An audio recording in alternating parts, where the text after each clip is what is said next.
Hello नमस्कार मित्रों। तो आप सभी का एक नई वीडियो में फिर से स्वागत है। जैसा कि रोज़ाना हम लोग करंट अफेयर को डिस्कस करते हैं, तो आज है 18 मई और आज के हम कुछ करंट अफेयर्स को डिस्कस करते हैं। चलते हैं बिना देर किए हुए रिवीजन प्रश्न की ओर।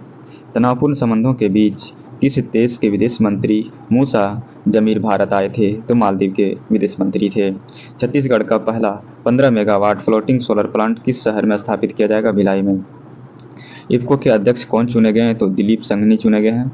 और इंग्लैंड के किस क्रिकेटर ने अंतर्राष्ट्रीय क्रिकेट से संन्यास की घोषणा की है? जेम्स एडरसन ने की है।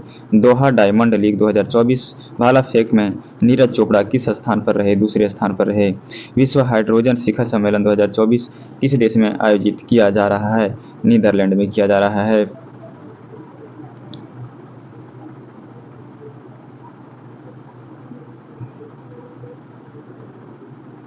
नीदरलैंड में किया जा रहा है। जिस व्यक्ति में पहला सुअर की किडनी प्रत्यारोपित हुआ उसकी मृत्यु हो गई, यह किस देश की घटना है? अमेरिका की है।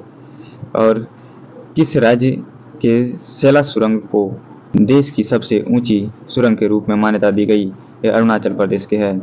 मई 2024 के महीने में भारतीय नौसेना के ऑपरेशन डिप्लॉयमेंट के हिस्से के रूप में कौन सा भारतीय सेना जहाज वियतनाम के दौरा करेगा? तो INS किल्टन करेगा। पद्मश्री सुरजीत पातर जिनका हाल ही में निधन हो गया, किस भाषा के प्रख्यात कवि थे? पंजाबी के कवि थे। अब चलते हैं दोस्तों आज के पहले प्रश्न करंट अफेयर की ओर। उत्तरी सिक्किम के नागा और रंगरंग गांवों को आवश्यक सहायता और स्वास्थ्य सेवा प्रदान करने के लिए भारतीय सेना ने कौन सा ऑपरेशन चलाया है? तो ऑपरेशन सद्भावना चलाया है।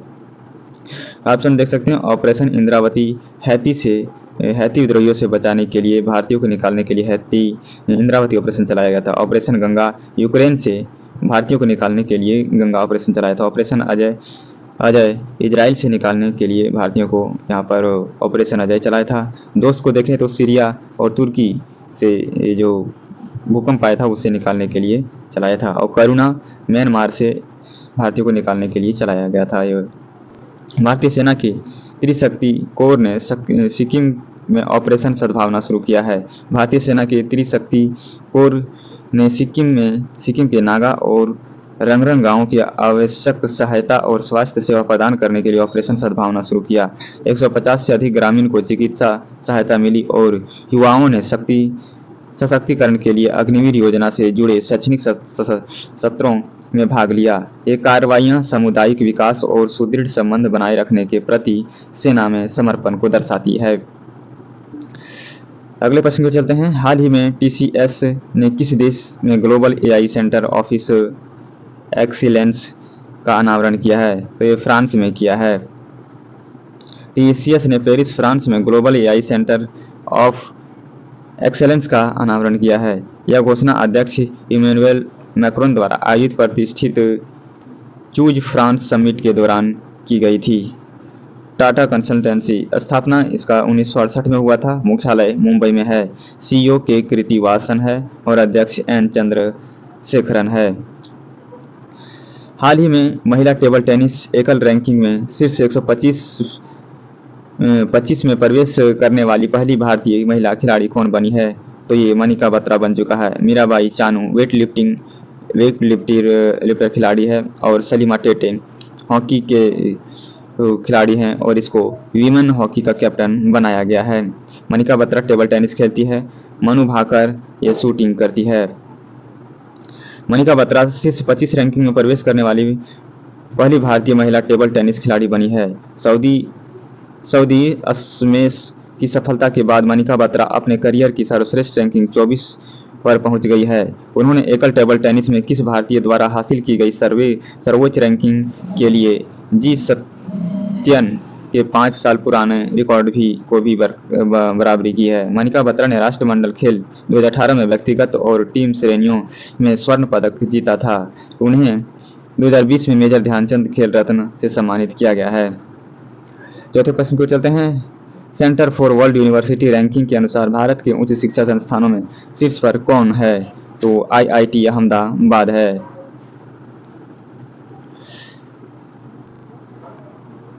Centre for world university ranking 2024 के अनुसार आईआईएम अहमदाबाद भारत में शीर्ष प्रदर्शन करने वाला संस्थान है। हालांकि आईआईएम अहमदाबाद विश्व के शीर्ष 2000 संस्थानों में 410वें स्थान पर है।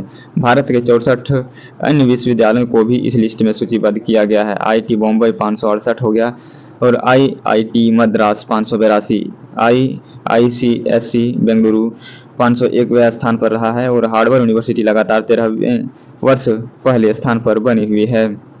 देश का सबसे बड़ा कौशल कार्यक्रम इंडिया स्किल प्रतियोगिता 2024 कब शुरू हुई? नई दिल्ली। और कहाँ पे शुरू हुई है? तो नई दिल्ली में शुरू हुई है कल से।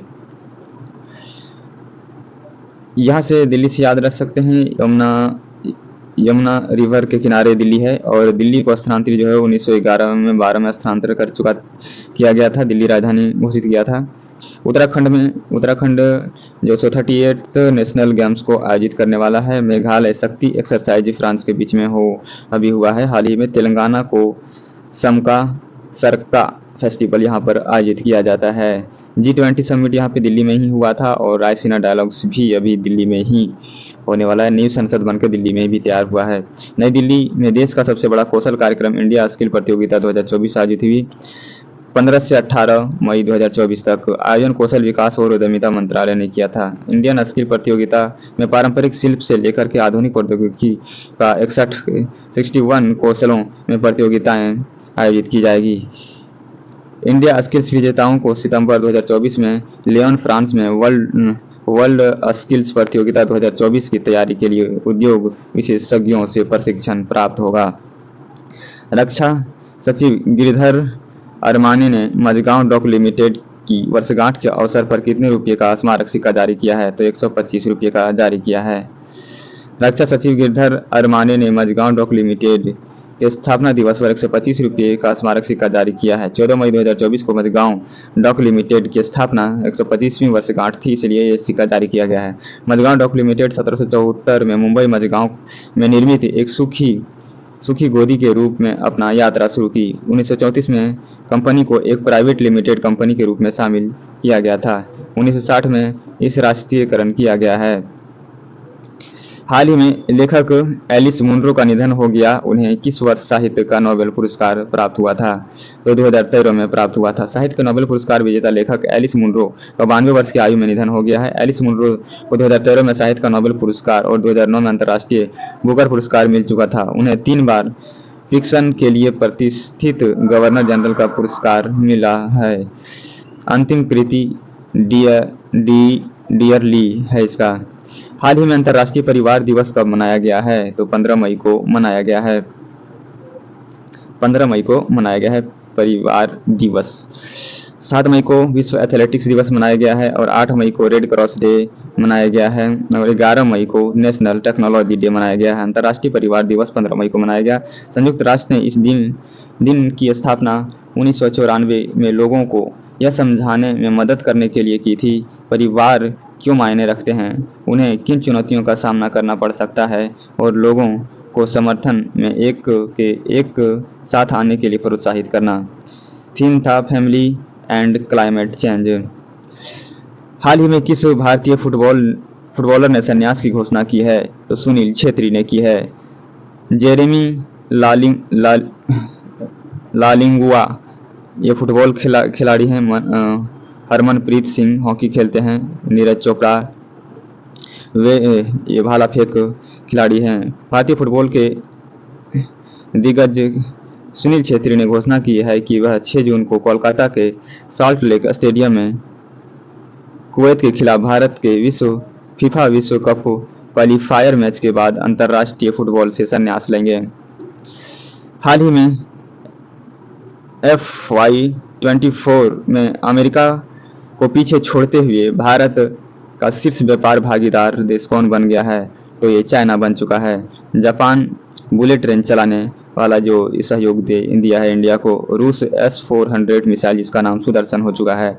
जर्मनी हाइड्रोजन ट्रेन चलाने वाला देश है। आर्थिक think tank global trade research initiative के आंकड़े के अनुसार वित्तीय वर्ष 2023-24 में चीन संयुक्त राज्य अमेरिका को पछाड़कर भारत सबसे बड़ा व्यापारिक भागीदार बना है। भारत और चीन के बीच दोतरफा व्यापार 100 बिलियन डॉलर का रहा, जो कि अमेरिका के साथ 118.3 बिलियन डॉलर के साथ व्यापार से थोड़ा कम रहा।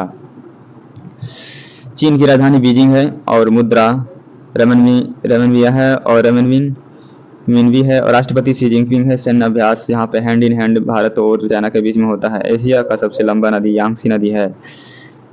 एससीओ का हेडक्वार्टर भी आसियान हेडक्वार्टर बीजिंग में है। दुनिया का सबसे तेज इंटरनेट चीन में लॉन्च किया गया। दिसंबर 2023 में चीन ने दुनिया की सबसे गहरी भूमिगत प्रयोगशाला बनाई है। दुनिया का पहला मीथेन संचालित रॉकेट जुके 2 लॉन्च किया गया है। भारत के प्रमुख दर्रे देखेंगे।